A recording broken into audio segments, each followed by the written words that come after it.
pra aparecer. Peraí. Devagar. Peraí. Não força não.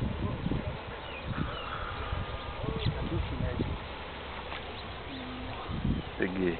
Peraí, tá cansado. Tá cansado. Devagarzinho. Não força não. Eu não queria que pegue um pouco de tamanho, cara. Pera aí, Luxo, agora eu vou pegar o passaguá. Quer pra pouco? Pera aí, segura ele aí.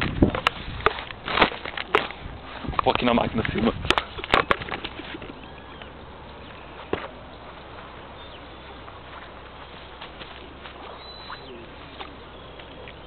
Vai caber no passaguá? Ai, tem que ser. Ah não, pelo amor de Deus.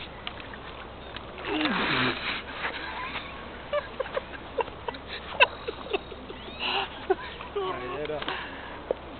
Caramba. Ah, quanto você acha, Ed? Grande, hein? Ah, acho que é uns 15, não passa disso não. Acho que nem isso. Eu acho que nem isso, hein? Pô, deu trabalho, hein? Porra. Show de bola, hein?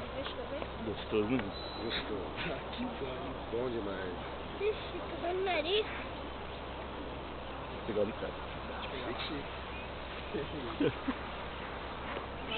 Também. Deu trabalho.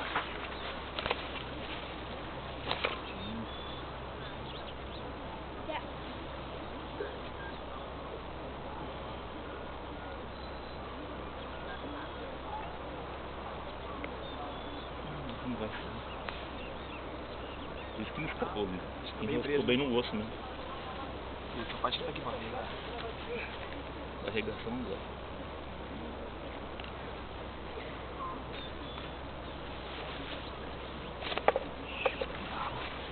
Tô não. Ganhamos no dia não? Já valeu a pena, não tá? Não, posso agora na minha vara, né? Porra. Só de você ter tirado sozinho. Que da hora, cara. Porra. E vou pegar ele na mão se tiver uma fotinho? Sim. Isso. Que número? Como vai pegar peixe na mão? Não, você vai ter que pegar, Luiz. Trabalho, filho. Quebrou? Subindo aqui, velho. O ângulo é diferente. Puta que pariu. Entortou tudo na unha.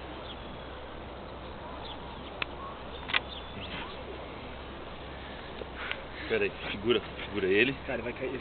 Ele tem ferrão? Não, só põe a mão em cima assim. Vai, põe a mão em cima.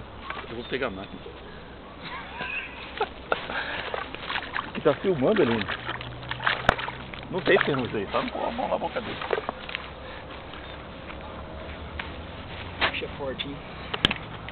Tem trabalho, hein, filho, pra tirar o pedaço, hein? Porra.